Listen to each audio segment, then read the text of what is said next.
છે એટલે મારી આપ સૌને નમ્ર વિનંતી છે કે તમે બધા શાંતિથી બેસી જાઓ। જ્યારે વિશ્વએ નક્કી કર્યું કે ભાઈ આદિવાસી દિવસ ઉજવવો જોઈએ એ માત્ર ને માત્ર એટલા માટે કે આ દુનિયાને બચાવવું હોય તો એકમાત્ર એવો સમુદાય છે કે જે સમુદાયને સાચવીએ તો આ વિશ્વનું પર્યાવરણ જળવાઈ રહે અને આ પૃથ્વી ટકી રહે। આપણને દિવસ આપ્યો એ આપણી જેવા માણસોની લીધે નથી આપેલો। આજે આપણી જેવા બે હાથના બે પગના અને એક માથાના આખી દુનિયામાં અલગ અલગ નાતના અલગ અલગ જાતના અલગ અલગ ધર્મના લોકો રહેલા છે પણ આદિવાસીને દિવસ આપવાનું કારણ એકમાત્ર એટલું હતું કે આદિવાસીની અંદર જે પ્રકૃતિને સાચવવાની જે ન્યાય કરવાની અને ન્યાય કાયદો કરવાની જે ક્ષમતા અને જે નિખાલસતા આપણા સમાજ જોડે હતી હાલ નથી। એ નિખાલસતાના કારણે આપણને વિશ્વ આદિવાસી દિવસ તરીકે સંયુક્ત રાષ્ટ્રએ આખી દુનિયાના બધા દેશો ભેગા થઈને આપણને આ દિવસ આપ્યો। મેં કીધું એમ કે પહેલા હતો એ નિખાલસતા હતી, ન્યાય કરવાની આપણામાં ક્ષમતા હતી, આજે નથી। કેમ નથી? આજે રાજકીય આગેવાનો બેસેલા છે, સામાજિક આગેવાનો બેસેલા છે અને સર્વ સમાજ બેસેલો છે। આગેવાન કોઈ મોટો નથી, એ રાજકીય હોય, સામાજિક હોય કે આ વિજય રાઠવા હોય, સૌથી મોટો એ સમાજ છે। કારણ કે આજે વિજય રાઠવાને પણ જે નામ ને પ્રેમ મળ્યું એ આપનારા તમે લોકો છો। તમે જ ના હોત તો આ વિજય રાઠવાની કોઈ કિંમત હોત નહીં। તો સૌથી મોટો સમાજ છે અને સમાજથી મોટું કોઈ નથી। એ રાજકીય આગેવાનો યાદ રાખે, સામાજિક આગેવાનો યાદ રાખે, પણ આજે આ વાત એટલા માટે કરવામાં આવે છે કારણ કે વર્ષો જૂની આપણી જે પરંપરા હતી, પંચની પરંપરા, આજે અહીંયા ગાડી પંચ બેહેલી છે। વર્ષો જૂની જ્યારે આ બધા પાઘડી, હકીકત તો આદિવાસી આ બધા ડાહલા છે, પાઘડી છે, બાકી આપણે બધા ભણી બેહેલા આદિવાસીઓ છે, સર્ટિફિકેટ વાળા આદિવાસીઓ છે, બીજું આપણી અંદર આદિવાસીયત રહેલી નથી। આદિવાસી ઓળખાતો તો એની આદિવાસીયત માટે। આદિવાસીયત કોને કહેવાય? આદિવાસીયત એટલે ભોળાપણું, નિખાલસપણું, ન્યાય કામ કરવા વાળો, કોઈનું ખોટું ના ઈચ્છે, કોઈનું ખરાબ ના ઈચ્છે, એ આપણી આદિવાસીયત હતી। વર્ષો પહેલા જ્યારે પંચો બેસતી, કોઈ નિરાકરણ કરવા માટે બેસતી, ત્યારે પંચની અંદર આપણું બાળક પણ ખોટું હોય તો પણ તેને પંચમાં કબૂલીને જે તે દંડ પંચ નક્કી કરે આપી દેતા હતા। આજે છે, આજે નહીં। ઘણા બધા કિસ્સાઓ મેં દેખેલા છે, જે કિસ્સાઓની અંદર તમે જોતા હશો કે આપણું જ બાળક ખોટું હોય છતાં પણ આપણે આપણા બાળકનું ખેંચીએ અને ખોટી રીતે આપણે દાવાના નિકાલો થઈ રહ્યા છે। તો આ સુધારવાની જવાબદારી રાજકીય આગેવાનોની પણ ખરી, સામાજિક આગેવાનોની પણ ખરી, વત્તા સૌથી મોટી આ જવાબદારી આપણા સમાજની છે। ક્યાંક રાજકીય આગેવાનો જોડે આપણા ઘર્ષણો થયા, રાજકીય આગેવાનો સાથે ઘર્ષણ થયા। મેં કીધું સહેલું કાગો કે વીટલું લુકવું એમ, પણ જ્યારે વાત આવી કે ભાઈ સમાજને આપણે ભેગા કરીએ, ત્યારે મેં મારો અહંકાર મેક્યો ને છેલ્લું કાકા એનો અહંકાર મેક્યો। તો મેં તો કદાચ ના મેકી શકતો કારણ કે મેં રાજકીય છું નહીં, પણ છેલ્લું કાકા એનો આગે અભિમાન મેક્યું તો એકવાર છેલ્લું કાકા માટે બી તાલીઓ થઈ જાય। ભાઈ આદિવાસીયત શીખવાડે છે કે ખોટું થાય તો વિરોધ કરો, સાચું કોઈ કરે આપણો દુશ્મન હોય તો પણ એને વધાવી લેવાનો। છેલ્લું કાકો આપણો વિરોધી હતો, દુશ્મન તો ના તો ગમે એવો સમાજનો। સાચી વાત કે ખોટી વાત? આજે મારો ને તમારો વિખવાદ હોય ને હું એમ કહું કે તમે ને હું હોવો જોઈએ તો એ વાત ખોટી છે। સમાજથી મોટું કોઈ નથી, સમાજ સર્વોપરી રહેલો છે। અને આ 3 વર્ષની અંદર જ્યારે આપણે લોકો ભેગા થયા એનો એક તમને દાખલો આપું। આપણને કોઈનાથી બીક લાગતી નહીં, આપણે કોઈ રાજકીય પાર્ટીમાં જોડાવાના નહીં, એ આમ આદમી હોય, કોંગ્રેસ હોય કે ભાજપ હોય, પણ કાલોલનો ધારાસભ્ય ફતેહસિંહ ચૌહાણ એટલે આપણો ફત્યો એમ કે તાલુકાનું વિભાજન કરીને અલગ તાલુકા, અરે સોરા હમુ હજુ કહી રહ્યા તું કા અલગ કરવાની વાત કરે?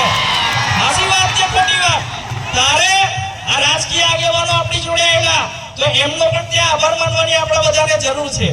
આજે 3 વર્ષની અંદર સંઘર્ષો થયા, આ રાજકીય આગેવાનો અલગ રાજકીય કાર્યક્રમ કર્યા, આપણે અહીંયા ગાડી કર્યા, બધું કર્યું,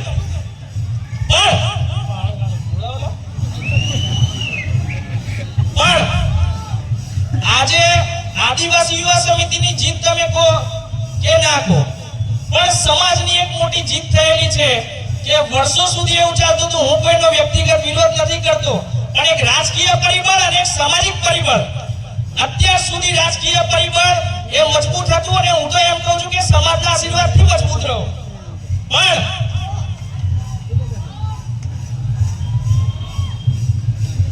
પણ 3 વર્ષની લડાઈ જે આદિવાસી યુવા સમિતિની આગેવાની હું અને મહેન્દ્રભાઈએ કરી, ત્યાં અમારી લડાઈ કોઈ ગ્રાન્ટની નથી, કોઈ સત્તાની નથી, કે ના કોઈ રૂપિયાની કે ના કોઈ પદ પ્રતિષ્ઠાની હતી. અમારી લડાઈ એકમાત્ર એટલી હતી કે સમાજની નીચે રાજકારણ હોવું જોઈએ, સમાજની ઉપર નહીં. અને આજે આ તમે બધાએ કરી બતાવ્યું છે એ બદલ તમને બધાને આભાર. આદિવાસી યુવા સમિતિના દરેક છોકરાઓને આભાર અને પૂરેપૂરા સમાજને બી આભાર અને છેલ્લું કાકા તમારી જેવા રાજકીય આગેવાનોનો બી આભાર કે તમે બધા આવીને આજે સમાજ નીતિ મજબૂત કરેલી છે. કાલે છેલ્લું કાકા રાજકારણમાં નહીં હોય, હેમંતભાઈ નહીં હોય, બીજા આપણા રમેશભાઈ ગળબીલી ના હોય કે ઉપપ્રમુખ ના હોય ના હોય, પણ કોઈક ને કોઈક તો રાજકીય રહેવાનું છે. ત્યારે તમે બધા ભેગા થઈને કાલે અમે નહીં હોઈએ, કારણ કે આ અમારા જીવનનું છેલ્લું ભાષણ છે સામાજિક રીતે. રાજકીય તો ભણવાનો નહીં, ભણવું પણ નહીં, પણ આ અમારા જીવનનું આજે સામાજિક રીતે છેલ્લું ભાષણ છે. મા અને મહેન્દ્રભાઈ આજે સમાજની વચ્ચે આદિવાસી યુવા સમિતિમાંથી હોદ્દેદારો અમે જે છે, હું સમિતિનો સંયોજક મને હોદ્દો આપવામાં આવ્યો હતો અને મહેન્દ્રભાઈ સાથે ચર્ચા કરીને આ કહી રહ્યો છું કે મહેન્દ્રભાઈ આદિવાસી યુવા સમિતિના પ્રમુખ છે. એ પ્રમુખ પરથી પણ આજથી મહેન્દ્રભાઈ નથી, હું સંયોજક તરીકે પણ નથી. અહીંયાથી અમે માત્ર ને માત્ર આદિવાસી યુવા સમિતિના સામાન્ય કાર્યકર્તા હોઈશું. જ્યાં અમે સમિતિ કે અને સમિતિ જે આયોજન કરે એ આયોજનમાં અમારી નાની મોટી ભાગીદારી હશે, પણ જે આગેવાની લેતા હતા એ આગેવાનોમાં હવે અમારું નામ નહીં હોય. અને આવનારા દિવસોની અંદર પ્રમુખની ને અન્ય હોદ્દેદારોની પણ વડની કોર કમિટી દ્વારા નક્કી કરવામાં આવશે. ત્યારે તમને બધાને એ વસ્તુની જાણ થઈ જશે. પણ અમે હોઈએ કે ના હોઈએ, આદિવાસી યુવા સમિતિ હશે કે કાલ ઉઠીને કોઈ ના હોય, રાજકીય મરી જાય, હું મરી જાઉં, બધા આગેવાનો મરી જઈએ, પણ તમે તમારા છોરાઓને કહેતા જજો કે રાજકારણથી મોટું સમાજ છે, સમાજ જ મોટું રહેવું જોઈએ, રાજકારણ નહીં. આજે અહીંયા ગાડીથી વાત કરી, રાજકીય આગેવાનો બેઠેલા છે, તમે બધા મારા છો એમ ચૈતર વસાવા બી મારો છે.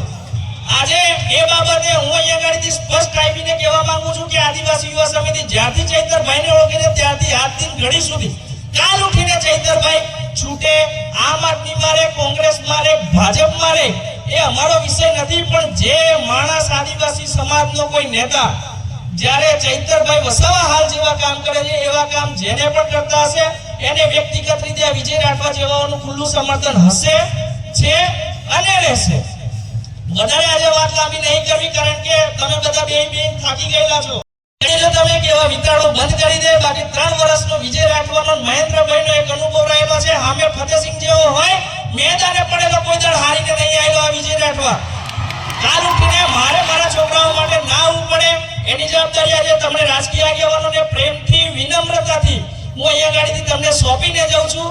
એની કાળજી તમે લોકો રાખો, એની માટે મેં તમને વિનંતી કરું છું કે પછી તમે એને જે રીતે લો એનો મારે કોઈ વાંધો નથી, પણ હું કહું છું વિનમ્રતાની સાથે. બીજી વાત, આજે સમાજ આટલો મોટો ભેગો થયેલો છે, તમે લોકો દેખો કે ભાઈ કોઈક કે ભાજપ, કોઈક કે કોંગ્રેસ, કોઈક કે આમ આદમી. તમારી ભૂલ આ પડે છે કે તમે પાર્ટીને સમર્થન કરો છો, પાર્ટી દેખીને વિરોધ કરો. અમે દેખેલા છે, હું તો અહીંથી જાહેરથી કહેવા વાળો માણસ છું કે ભાજપનો આંચળો સમર્થન કરવા વાળા બી દેખેલા છે, આમ આદમીને બી આંચળો સમર્થન કરતા દેખેલો છે અને કોંગ્રેસનો સમર્થન દેખેલો છે. બધાના વિરોધ બી તમે આંચળા કરો છો. એ રીતે તમે ક્યારેય યોગ્ય પ્રતિનિધિ નહીં ચૂંટી શકો. તમારે જ્યારે તમારો નેતા દેખવો હોય તો નેતા કેવો છે એ દેખો, પાર્ટી પછી દેખજો. આજે હું તમને કહું, આ બધા આગેવાનો છે, ભવિષ્યમાં કોણ લડશે કોણ નહીં, પણ હું તમને કહું, મારો ખરો મિત્ર એટલે મારો મહેન્દ્ર, આ સમિતિનો પ્રમુખ, આજે 3 વર્ષમાં કામ કર્યા છે. એટલું કે લોકો કે વિકલાંગ ધારાસભ્ય બનાવો, આપણું ચૂંટણી કાઢે નહીં, કઢાઈએ નહીં, કદાચ કાલથી દંડ બંધ ફટકારે સરકાર તે કદાચ કઢાવું, બાકી મારે કોઈ ચૂંટણી લડવી નથી. અહીંયા ગાડીથી અમારો છેલ્લો કાર્યક્રમ છે. પણ આજે મને એમ કે ભાઈ વિજય જેવો ધારાસભ્ય બનવો જોઈએ, મને નામ આપી દીધું ગોગંબાની અંદર ગોગંબાનો કિંગ. હું કિંગ નહીં ભાઈ. કિંગ જો ખરેખર છે ને તો મારો પ્રમુખ મહેન્દ્ર છે. આજે 3 વર્ષમાં મેં કામ કર્યું તો મને નામ મળ્યું, ઇજ્જત મળી, પણ એ મારો ભાઈબંધ ચૂપચાપ સમાજના કામ કરતો રહ્યો. એને કોઈ દિવસ નામની પ્રતિષ્ઠા નથી મેળવી, કામની નથી મેળવી કે ભાઈ મને જસ મળે કે મને કંઈક મળે.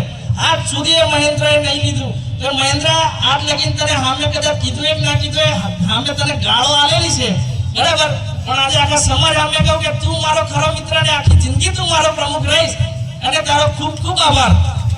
તમારે નેતા પકડવો હોય, મહેન્દ્ર મારો ભાઈબંધ છે ને અમે બીજા 3 જણા છે, અમે 5 જણા કંઈક ને કંઈક ગુથા કરતા નહીં.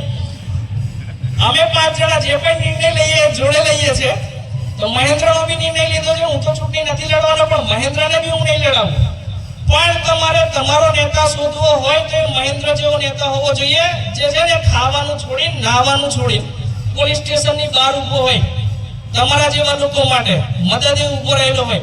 તમારો નેતા એવો હોવો જોઈએ જે ગ્રાઉન્ડ ઉપર કામ કરતો હોવો જોઈએ, ભાષણોથી કામ કરે એવો નેતા તમારો ના હોવો જોઈએ. તમારો નેતા એવો હોવો જોઈએ કે તમને કંઈક તકલીફ પડે તો તમે બોલાવવા ના જાઓ, એ પહેલા આવી જાય, એનું નામ નેતા છે. જ્યારે હશે ત્યારે તમે રાજકીય રીતે આગળ વધી શકશો. ત્યાં સુધી રાજકીય રીતે આગળ વધી શકે નહીં વધી શકે ને નહીં વધી શકે. આજે ચૈતરભાઈ છે, અનંતભાઈ પટેલ છે, આવા ઘણા બધા લોકોને મેં તો ચોખ્ખું કહું, મને તો મનસુખ વસાવા બી ગમે. ગઈકાલે રાતે જેનું ડીબીસી માં ઇન્ટરવ્યુ ચોખ્ખું કે મનરેગા મેં થાય જ છે કોપર હાસુ તે બોલે છે એવો. તો એવા નેતા હું પક્ષ પાર્ટી પર જતો નથી, પણ તમે તમારા એવા નેતા પકડો જે તમારા જેવા ગરીબ અને આખા સમાજને ગરીબ જેવા લોકો માટે અવાજ ઉઠાવે એવો તમારો નેતા હોવો જોઈએ. ઘણા બધા મુદ્દે ઘણી વાત થઈ, રાજકીય ક્ષેત્રે વાત થઈ, સરકારી યોજનાઓ વિશે વાત થઈ, કેટલાક અન્યાયો વિશે વાત થઈ. ચોક્કસપણે ઘોગંબા તાલુકામાં ઘણી બધા એવા અન્યાયો થઈ રહ્યા છે.